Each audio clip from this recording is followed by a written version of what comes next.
Hola, buenas tardes. ¿Se escucha? Sí, doctor, buenas.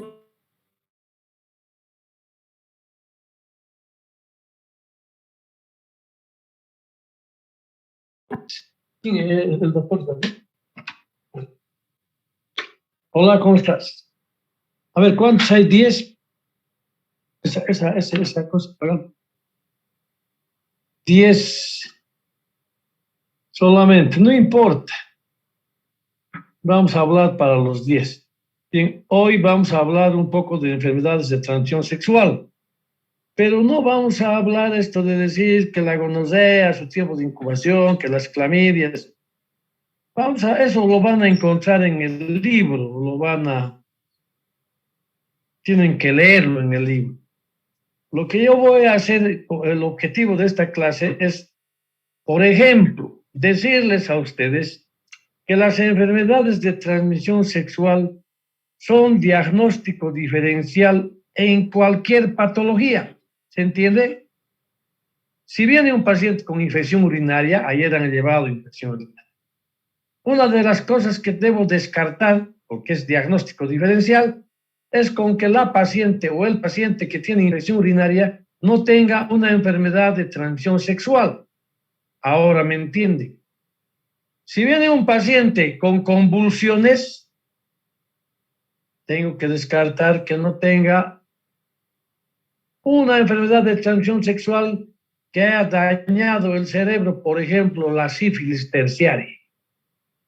¿Se está entendiendo? Y alguien dirá, pero eso existe en nuestro medio, en Estados Unidos, país del primer mundo, y en Europa también. Si viene un paciente con problemas a cualquier nivel, pulmón, fiebre, compromiso del estado general, debo descartar que no sea VIH. No sé, ¿qué ejemplo más quiere?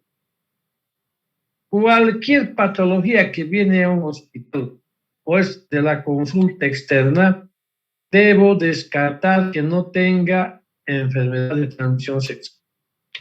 Repito y recalco esto porque los alumnos de medicina, especialmente las mujercitas, cuando se dice sexo, ocultan su cabeza como el avestruz.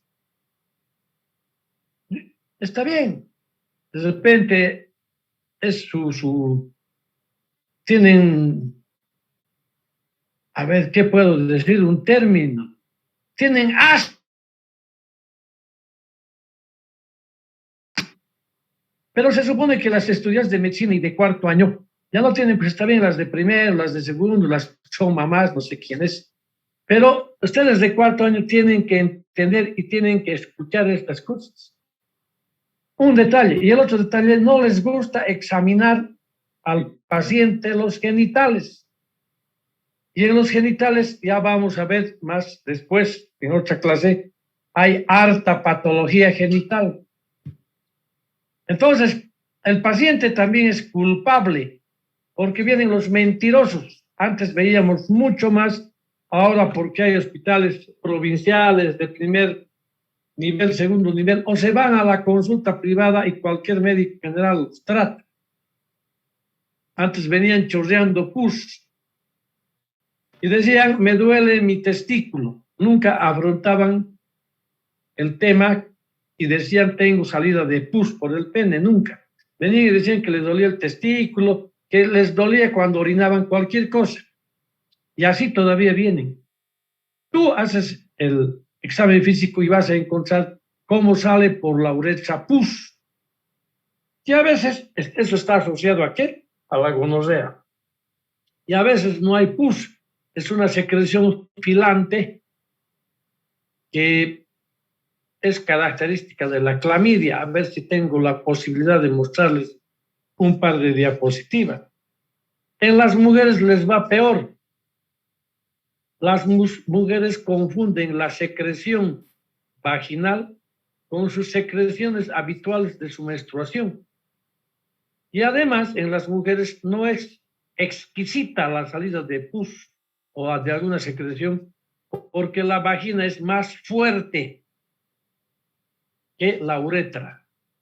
rara vez en la mujer va a haber secreción uretral.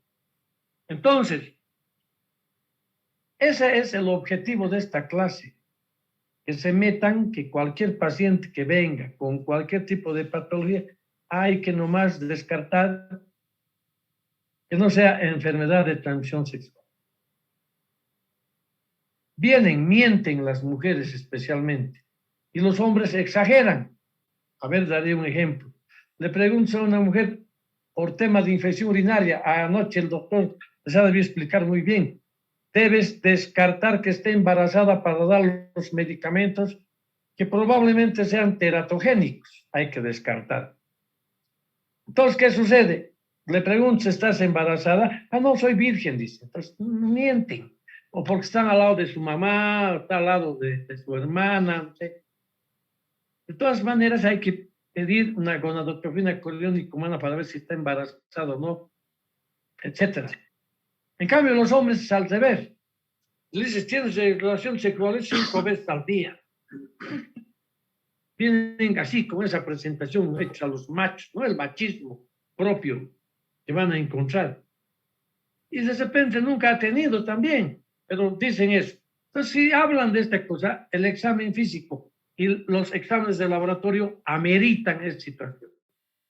Otra vez vuelvo a decir, el mostrar este tema es para que entiendan que es un gran problema de salud pública, que debemos examinar al paciente si queremos hacer el diagnóstico y que estas enfermedades entran en diagnóstico diferencial de cualquier enfermedad.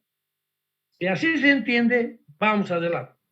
Aquí hay una diapositiva que dice abril y está en letras grandes. ¿A qué se refiere? Que la Organización Mundial de la Salud no puede, ya no da para controlar las enfermedades de transmisión sexual. Y entonces, abril le han puesto el mes de las enfermedades de transmisión sexual. Podían haberle puesto un día. El 20, hoy día estamos, ¿no? El 15 de marzo es el día de la enfermedad de transmisión sexual, porque así hay, ¿no? El 18 es el día del cáncer, el otro día es del Parkinson, el otro día es del cáncer de mama. Pero no, le pusieron un mes, el próximo mes. ¿Para qué? Para que todos los que tenemos que ver con la medicina, todos los que tenemos que ver con este tema, hagamos campaña de concientización. Si estoy en mi casa debo hablar de enfermedades de transmisión sexual. Cualquiera de ustedes dice, mi chico es gringo, es lindo, tiene ojos verdes. O sea que la clamidia, por ejemplo, respeta al gringo, a ojos verdes. No. No, mi chico es hijito de bien criadito, no sé qué, igualito. Entonces, en abril debemos empezar hablando, que tengo hermanas, chicos ya de 15 años para arriba, etcétera, hay que hablar de las enfermedades de transmisión sexual, educación sexual, que eso es lo que ustedes no tienen. Sabemos también por estudios aquí en nuestro medio que la educación sexual de ustedes es deficiente. Tu mamá te dice, hombre, ni en pintura hasta que no seas médico. ¿Y qué les dicen tus papás a los hombres? Sé como yo. Sé como yo, dale con todas. ¿No? Esa es la educación sexual. No, señor, hay que hablar de esto. Enfermedad de transmisión sexual, eso es educación sexual. En otras partes es así. Cuando yo me enamoro de una mujer, le digo, y nos enamoramos, le digo, a ver, mostrame tu VIH del día, tu clamidia del día y tu gonorrea del día. Y yo también te muestro. Negativos, negativos, ya, vamos adelante. Aquí no es así.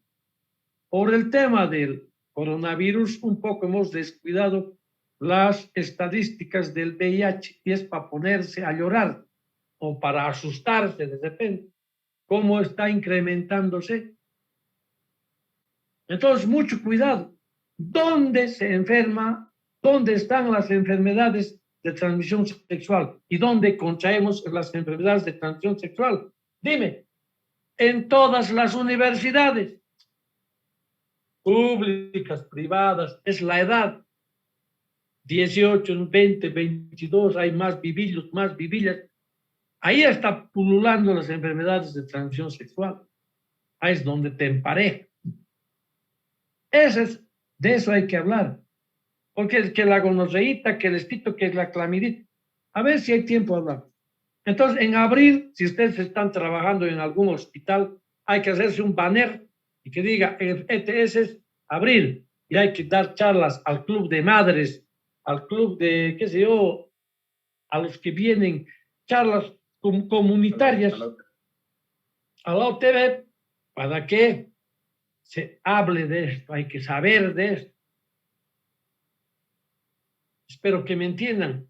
Por ejemplo, no hay ninguna FM que diga en abril este es el mes de las transmisiones sexuales, hay que tener cuidado. Que sé yo, utilicen el condón, lo mejor es tener una sola pareja, etcétera, etcétera. O de repente le gusta tener dos parejas, pero que se cuide, que a las dos las cuide, en fin, etcétera. Pero alguien debería decir en la radio lo mismo o en la televisión. No, señor, no se habla de esto. Hablan de cualquier cosa menos de esto. Entonces, esa es la idea. Las enfermedades de transmisión sexual viven con nosotros. No estamos libres de no enfermarnos. Si soy médico, yo tengo que ser primero en abril y me hago cada abril, me hago examen del VIH. ¿Por qué? Porque se dirán, este ya no puede, sí, tal vez ya no puedo, pero en la cirugía me puedo contagiar. Por eso nosotros a todo paciente que va a entrar a cirugía, ¿qué le pedimos? VIH. Pero ese también, no vamos a hablar mucho del VIH aquí, lo llevarán en infectología. Pero el que sea un tipo VIH negativo no quiere decir que no tenga la enfermedad.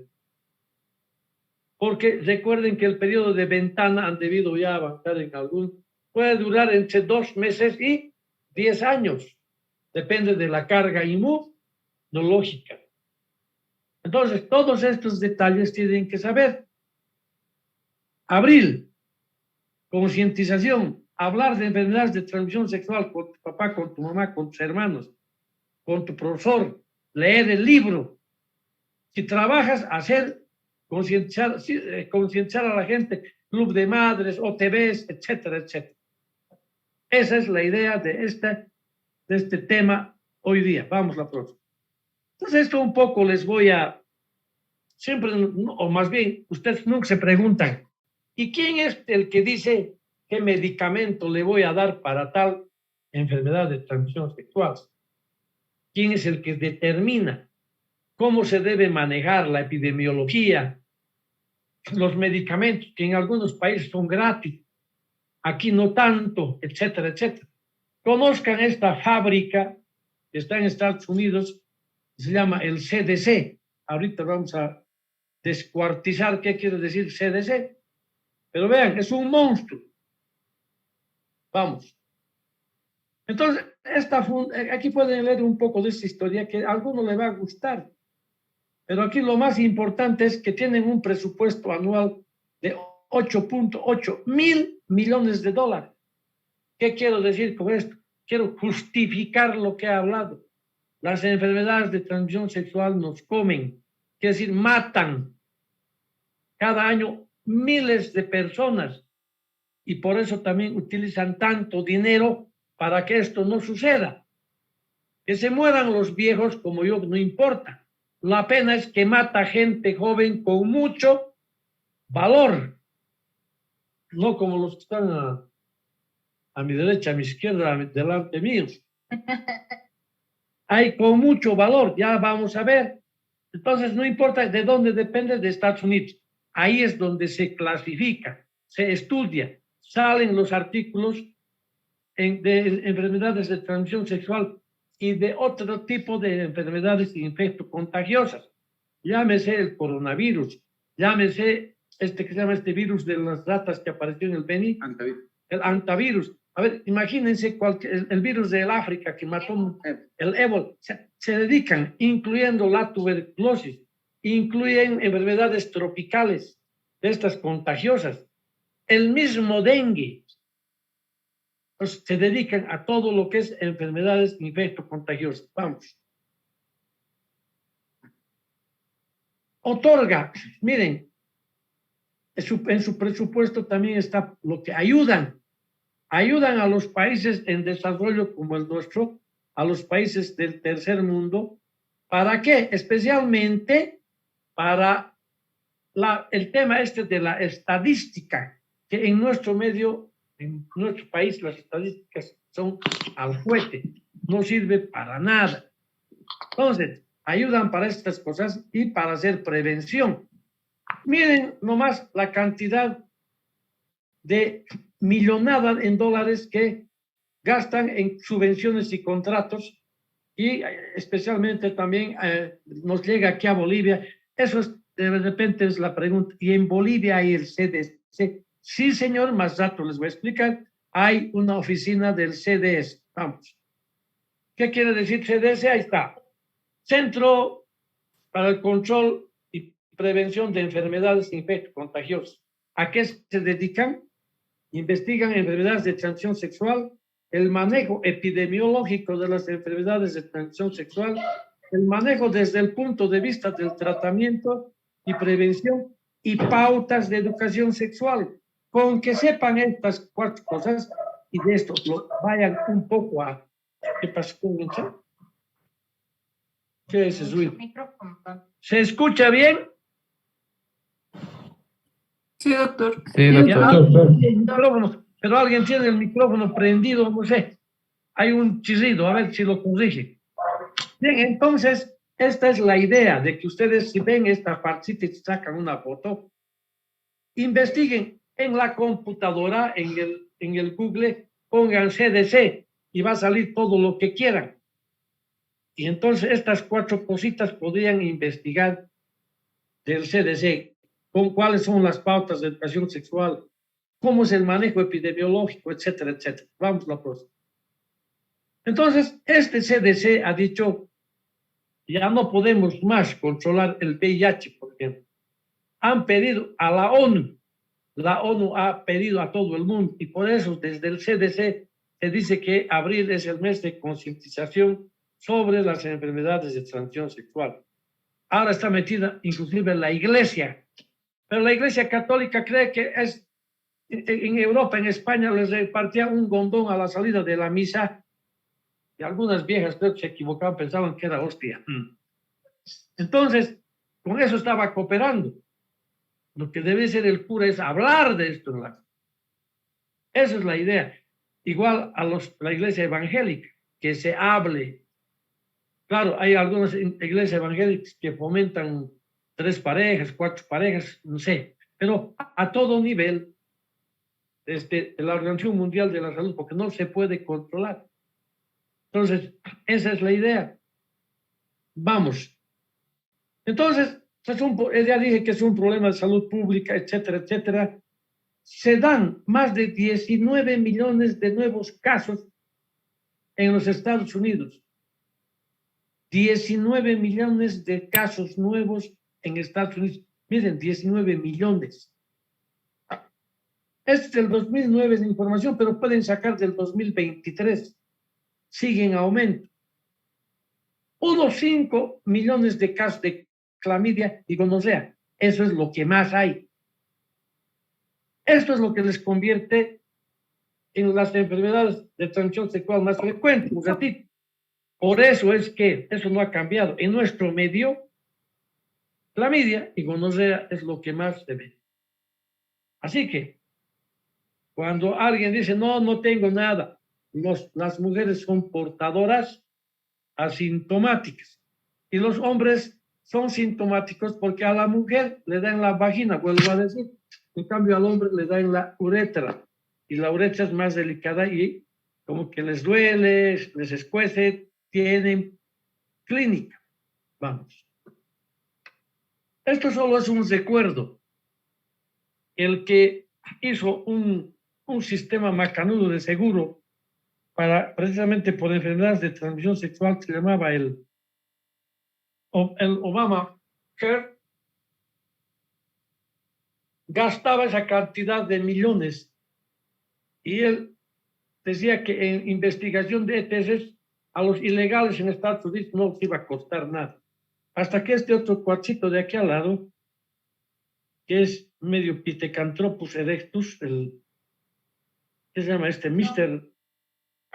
Trump, quiso derrumbar este sistema de salud que implantó Obama en relación siempre a las enfermedades de transmisión sexual y quería rebajar esta cantidad de plata a la mitad, decía que era un gasto en vano, pero felizmente creo que no ha sucedido.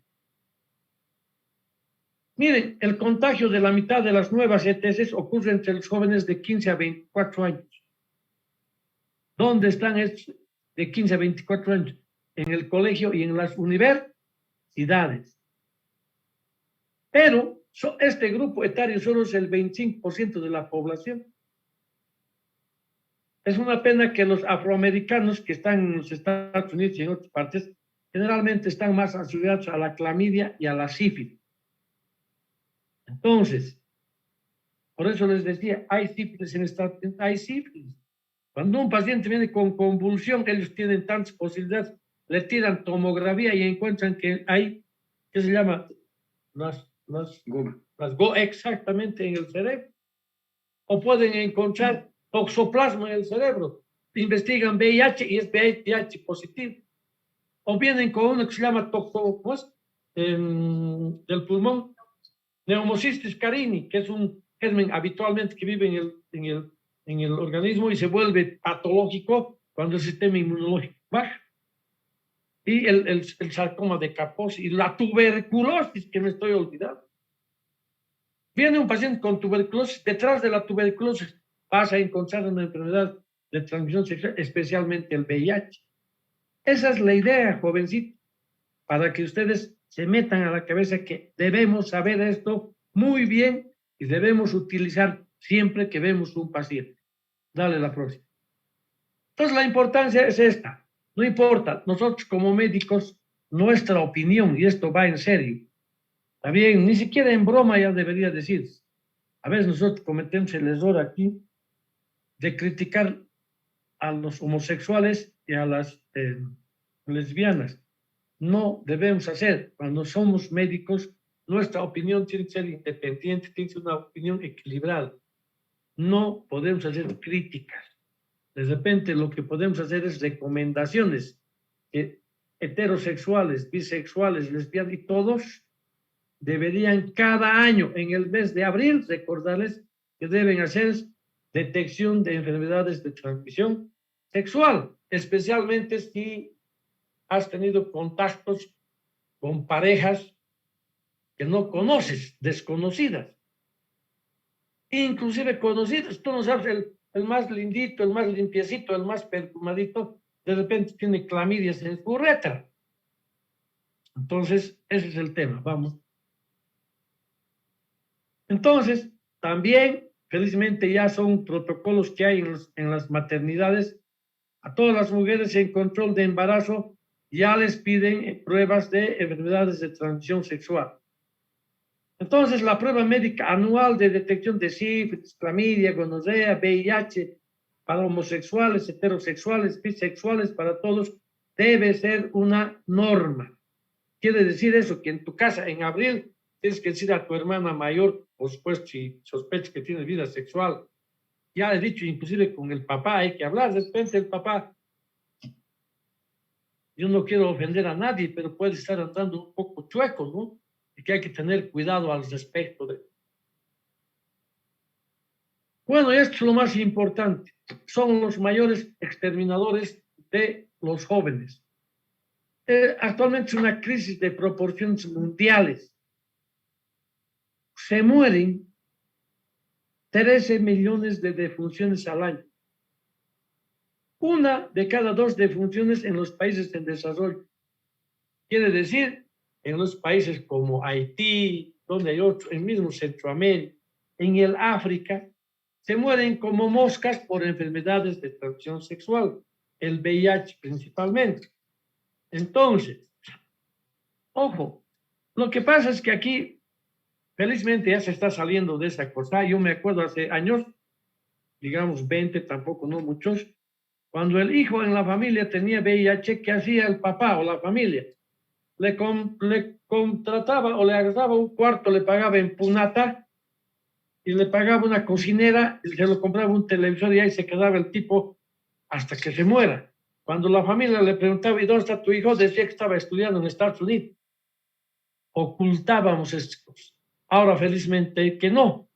Ahora, lo más rápido, precisamente, otro detalle que me estoy olvidando, el diagnosticar temprano, por ejemplo, un VIH, estudiante de medicina, de la edad de ustedes, que es diagnostique VIH, va y empieza el tratamiento con antirretrovirales y la mayoría, más del 90% de estos que se han enfermado jóvenes, terminan de estudiar, salen médicos, pueden hacer la especialidad y ejercer toda la vida la medicina. Cuando se hacen el diagnóstico y empiezan los antirretrovirales. Hay miles de estudios al respecto ahora. Pero si tú no tienes miedo a hacerte, porque si vas a ser VIH positivo, ¿qué hago? Tienes miedo a hacerte y postergas hasta que tu sistema inmunológico se vaya al carajo y recién empiezas los antirretrovirales, de repente te vas a morir antes que seas médico. Entonces, esta cosa que les estoy diciendo es algo súper importante. Vamos, otra. Bien, terminamos un poco, retrocedemos un poquito. Entonces, quiero que recuerden, lo pueden encontrar en la computadora. Entren al CDC y van a encontrar maravilla de la enfermedad que quieran. Se dice que estos ñatos tienen en sus cajas fuertes, por decir, en sus bóvedas bien secretas y bien cerradas, enfermedades antiguas, modernas, de las más graves, y que probablemente de ahí, hay cuentos inclusive, que de ahí haya salido el VIH. Estaban haciendo pruebas con gente de la cárcel y que de ahí alguien se salió y empezó la cosa. Pero le han echado la culpa que los monos que se enfermaron, que el mono y la mona, no sé qué cuento. Entonces, tienen ese tipo de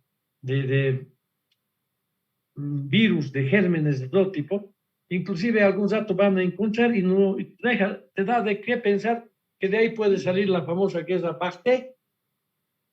bacteriológica, ¿no? Así más o menos como que los chinos, haciendo sus cosas, dejaron escapar el coronavirus, que descubrieron y dejaron escapar el coronavirus. Vamos. Bueno, un poquito de algunas de las enfermedades que nos den hasta que sea más o menos la hora. Rápidamente voy a hablar de las clamidias.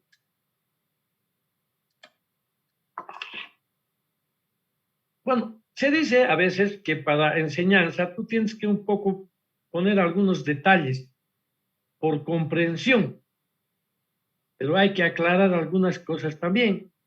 Bueno, el agente etiológico, ahí está la clamidia.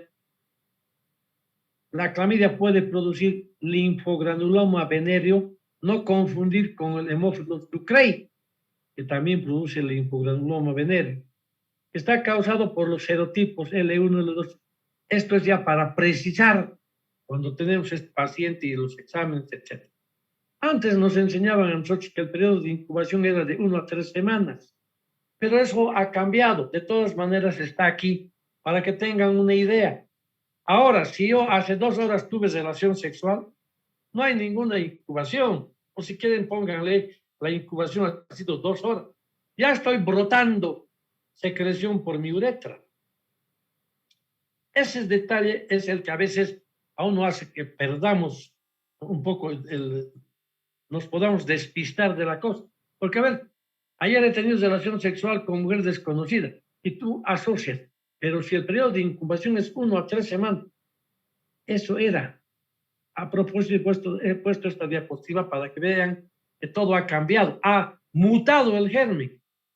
Yo tenía algún profesor que decía, escuchen esto, no es lo mismo una clamidia o una gonorrea local, así como hablan, ¿no?, del dengue que es importado, que es local, no sé qué. No es lo mismo una gonorrea o una clamidia local que una de un marinero. ¿Qué quiere decir eso? Que yo voy a Iquique y me contrajo yo de una trabajadora sexual donde han llegado los marineros. Por supuesto, esas clamidias o esa como sea, es resistente a muchos antibióticos. Hay que darle, para eso está la historia clínica, para hablar bien con el paciente. No es de memoria tampoco dar medicamentos. Hay que saber cómo se contagió. Es más difícil que las mujeres que nos vayan a contar estas cosas, pero hay que intentarlo. No siempre es fácil, pero hay que intentarlo. La epidemiología es la más prevalente junto con el herpes virus, que después vemos, o el virus del papiloma humano, ¿no? Sexual perinatal quiere decir que al salir el feto del útero por la canal vaginal se puede contagiar, eso ya lo verán cuando pasen por ginecología, y al contagiarse puede producirse que entre la clamidia a los ojos, haga un proceso inflamatorio potente que daña la retina y quedan con ceguera para siempre. Pues felizmente sabemos, les hacemos los exámenes de laboratorio en la maternidad, y si hay clamidia no se va por el canal del parto, que se hace cesárea. Entonces ahí está, el resto ya son epidemiología. Vamos a otra. Miren la clínica, en el hombre es secreción uretral, dolor al orinar, etcétera, puede ir a la epididimitis. ¿Cómo es que llega a la epididimo? Entonces yo cuando hablé de anatomía de la uretra, está ahí el velo montano, por donde sale el líquido seminal, y ahí llega ¿qué? De las vesículas seminales y del deferente, y entonces por ahí entra, puede producir vesiculitis, puede producir prostatitis, puede producir por el conducto deferente baja hacia el testículo. Lo primero que encuentra es epididimitis. En la mujer, secreción vaginal escasa, confunde con secreción postmenstrual. Si le ha dado en la uretra, puede tener disuria. Pero las mujeres dicen no tengo nada y pueden tener sangrados intermenstruales, dolor abdominal, y lo más grave es que produzca cervicitis, salpingitis, y esto lleve a lo que se llama enfermedad inflamatoria pélvica aguda. Es igualito a un abdomen agudo, y a esas mujeres acaban en histerectomía. No han tenido ni un hijo y acaban en histerectomía porque es grave. Pueden ir al choque séptico y morirse. Bien, ¿qué quiere decir la conjuntivitis? No es que has tenido contacto sexual tu ojo con el genital. Lo que hace es que el tipo no orina, no se lava sus manos, o la mujer, y se frota su ojo, y hay conjuntivitis. A ver, un dibujo tiene que ver. Ahí está. Esa secreción blanquecina, hermosa, rica, sin mal olor, es propia de la clamidia. Y al otro lado, ¿qué sucede?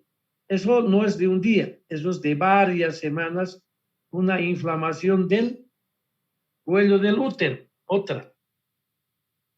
El linfogranuloma venéreo es el paciente que no se ha curado, pasa 4 semanas, lo que tú quieras, y aparecen los ganglios inguinales dolorosos, aumentados de tamaño, que empieza el paciente a darse cuenta que han crecido y le duele. Entonces podemos encontrar ulcerados con fístulas, etcétera. Vamos. Ahí está, a eso se llama linfogranuloma venéreo. Se puede abrir así, ya les he dicho, hay que descartar que no sea el del Haemophilus ducreyi. Vamos, otra. El diagnóstico generalmente es por clínica, pero hay que respaldarnos por exámenes de laboratorio. Y lo que se pide es reacción en cadena de la polimerasa. Para los que están descubriendo la cosa, esta reacción en cadena de la polimerasa ya existe desde hace 10 o 15 años atrás. Se ha hecho más famoso con el coronavirus. Esto que se pide, ¿qué se pide? No, lo otro que es. No. ¿Qué es pues? No, ¿pero qué se llama? Que costaba para viajar, costaba $100 o más. El PCR es este. Es la reacción cadena de la polimerasa. Ese es lo que hacen. tienen el virus y le sacan su ADN y lo clasifican para que tengan idea como el código de barras del supermercado. ¿Entiendes? Del coronavirus, o si quieres, de la clamidia. Entonces, ¿qué hacen con con la sangre del paciente, del que queremos saber si es positivo o no es positivo? Hacen lo mismo y comparan. Si está igualito que su cadena de barras, como meten a la máquina en el supermercado, ¿ves? ¡Tim! Y listo, ya marca. Lo mismo marca, positivo o negativo. Por eso es 90-95%. Pero es caro. Por eso lo más fácil que es hacer serología para anticuerpos IgG y IgM. El IgG representa cronicidad. Puedes querer decir también que tuvo. Yo le hago un tratamiento al que tiene clamidias, le pido IgG y va a seguir elevado. Eso quiere decir, todavía hay anticuerpos marcados por la clamidia que están circulando. Quiere decir que tuvo. A veces viene y reclama el enfermo. Me he hecho examen, por su cuenta se hacen, y sigo positivo. Hay que decir Waka. Es pues IgG. Yo soy el médico, o me haces caso o no. Tuviste contacto. ¿En cuánto tiempo mueren esos anticuerpos? En 4, 5 o 6 meses, lo que se llama apoptosis, ¿no ves? En cambio, el IgM, si está elevado, ¿qué quiere decir? Que está cursando con la enfermedad. Está cursando con la enfermedad. Y esto es económica, o sea, económico, sí nos puede sacar. Hacer cultivos, todo se puede. Es más difícil, más caro y se pierde tiempo. Vamos. El tratamiento. Los americanos dicen dosis únicas. Esto es dosis única. Tú le das un gramo de dosis única y se curó a la pareja. O a mi esposa, mi chica me contagió, yo tengo que tomar y tengo que darle a mi mujer. Ahí está el problema. ¿Qué le digo a mi mujer? Que tiene amigdalitis. Tal vez algo tengo que decirle. Ese es el gran problema en el tratamiento. Y si no, le puedo dar doxiciclina 100 miligramos bioral cada 12 horas. ¿Qué es la doxiciclina? Un derivado tetraciclínico. ¿Qué es la citromicina? Un macrólide. Pero hay un problema con las dosis únicas. El control de calidad. Y esto siempre me gusta repetirlo. Una acitromicina de una marca X vale 70 pesos. Y hay acitromicina de otra marca que vale 5 bolivianos. Entonces, ¿por qué uno puede costar 70 y el otro 5? Si los dos tienen la misma fórmula, es el control de calidad. La acitromicina de 70 seguramente que debe costar 10 pesos, 60 bolivianos cuesta el control de calidad. ¿Y qué garantiza el control de calidad? Que es 1 gramo de acitromicina. El que vale 5 no sabemos si será 1 gramo, qué será. Entonces, acitromicina 1 gramo. Por eso es en nuestro medio que podemos elegir alguna de una marca, pero por la garantía del medicamento y para que el paciente sane. Claro que los pacientes dicen, a este estás recetando el caro, debes recibir dinero, ¿no? Deben tener convenios, dice la gente. No es así. Recetamos porque su control de calidad es excelente. También un derivado de las quinolonas o las fluorquinolonas, la ofloxacina, sirve esta. Le puedes dar con cualquier cosa a la clamidia. Vamos. A las embarazadas hay que tener cuidado. No podemos darles ni fluorquinolonas u otros, ni siquiera la doxiciclina, porque la doxiciclina le va a traer problemas en la dentadura al feto. La amoxicilina, la citromicina, otra vez, esto de la dosis única. A mí me gusta ser mejor convencional, darle 7 y 10 días a la paciente, a su marido, al tercero, al cuarto, al quinto, no sabemos. Y en el linfogranuloma venéreo hay que extender el tratamiento por 21 días. La gonorrea. Todo lo que ustedes puedan encontrar en el libro, vamos, también es perinatal, son diplococos gram negativos. La clínica, fíjense, sí que la secreción no es. Un ratito, a ver, lo que quiero decir es lo siguiente. Antes se decía que se volvieron eran amiguitos, hombre y mujer eran la clamidia y la gonorrea. daban al mismo tiempo y el paciente venía, le dabas antibióticos y ¿cómo estás? Estoy bien, pero hay un poquito todavía de secreción y le dabas otra pasada y ¿cómo estás? Pero estoy bien, pero hay un poquito de secreción. Entonces así se descubrió que había la clamidia. Si tú le dabas, por ejemplo, le das ciprofloxacina y no matas la clamidia. Ahí se descubrió. Y después se descubrió que la clamidia se pelea, se divorcian con la gonorrea y hacen su propia enfermedad. Ahora se habla por eso de clamidia, de gonorrea, pero todavía existe mixto. O sea, eso hay que tomarlo muy en cuenta para el momento del tratamiento. En el hombre, decía en la clínica, secreción uretral, pus, disuria, etcétera, etcétera, y en la mujer también es pus. Mejor vamos a ver, ahí está, no es lo mismo que con las clamidias, este es pus, mal olor, verdoso, blanquecino, amarillento.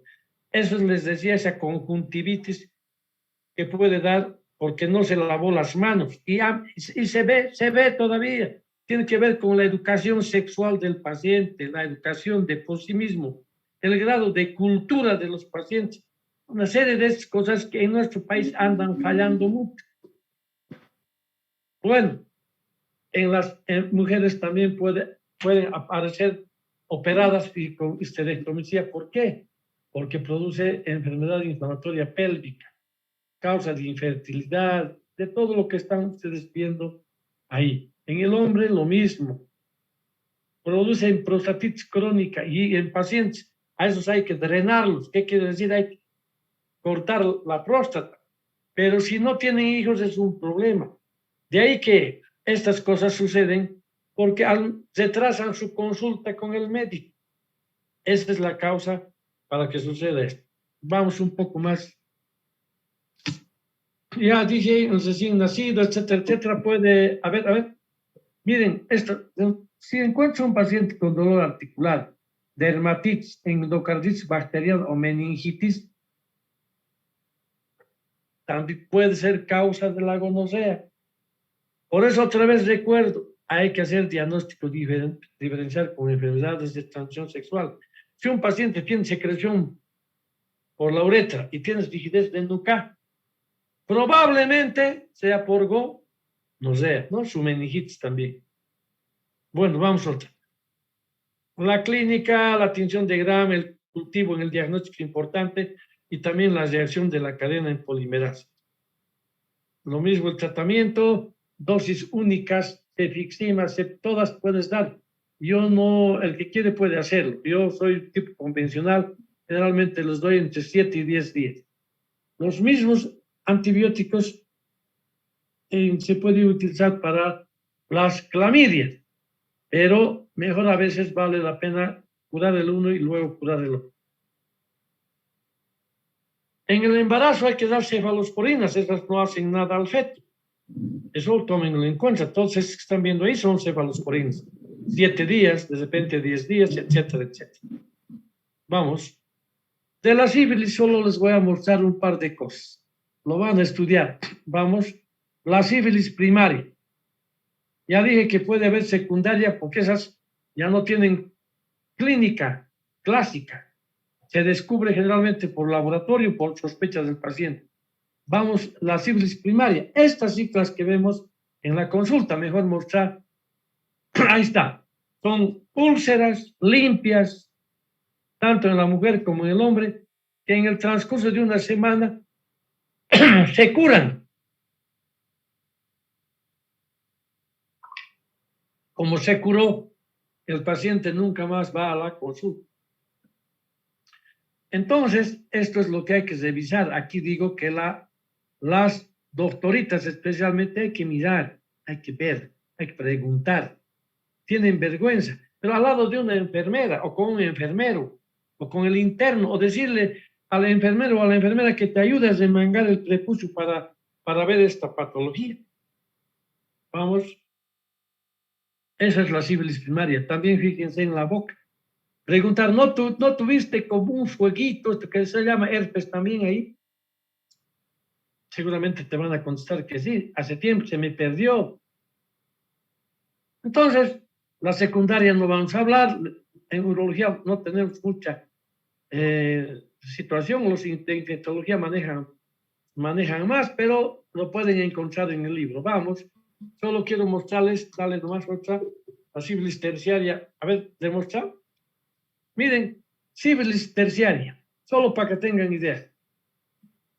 Meningovascular también se llama. Pueden ser meningitis linfocítica, accidente cerebrovascular sin otra causa.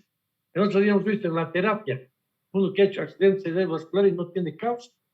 Le habrán pedido PDL, lesiones granulomatosa en piel, hígado, hueso u otros órganos. La neurosífilis, el tabes dorsal y la demencia. Aneurismas de la aorta descendente, fíjense. Entonces, otra vez, lo que insisto es de que debemos conocer estas cosas para hacer diagnóstico diferencial. Vamos. Ahora, el diagnóstico, por ejemplo, en la sífilis, es el campo oscuro. Si tú le pides en la sífilis primaria BDRL, va a ser negativo. RPD va a ser negativo.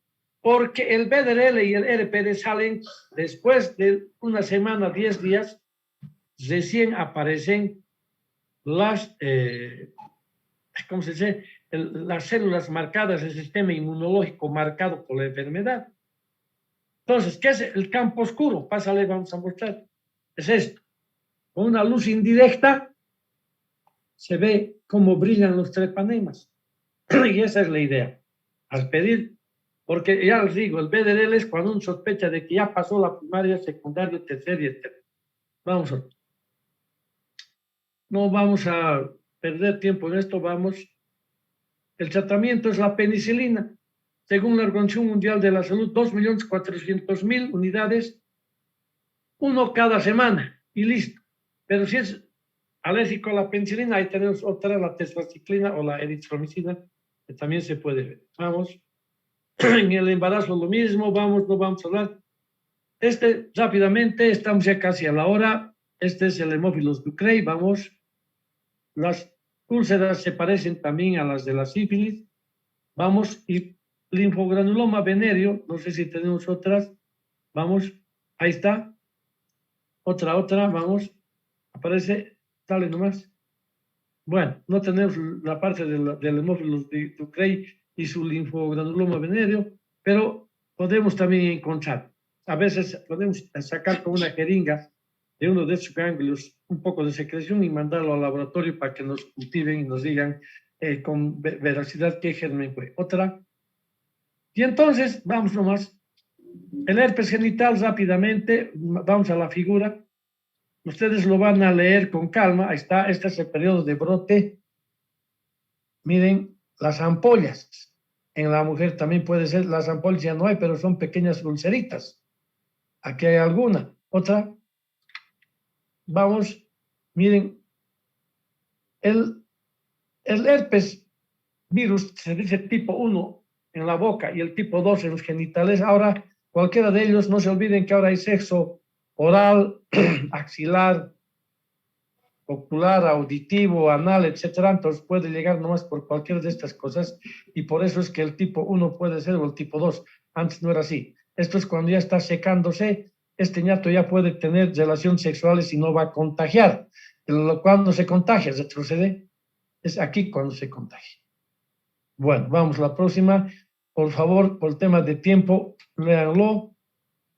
Y esto, que es el condiloma combinado por virus del papiloma humano, ya veremos otras, hay muchas variantes como verrugas simples, etcétera. Y quiero decirles que el herpes virus y estos condilomas, otro, no se curan nunca. Lo que se puede hacer es controlar y nada más. Bueno, yo creo que he terminado rápidamente. En una hora no se puede hacer mucho. De repente alguien tiene algo que preguntar y los que pasan prácticas pregunten durante sus clases prácticas muchas de estas cosas que es importante saber. Tenemos 5 minutos. Si alguien quiere hacer una buena pregunta, por favor, escucho.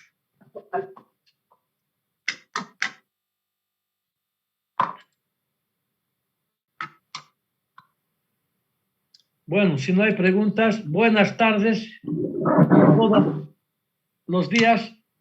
Besos y abrazos. Tuyo por siempre es Roberto Álvarez. Chao, chao.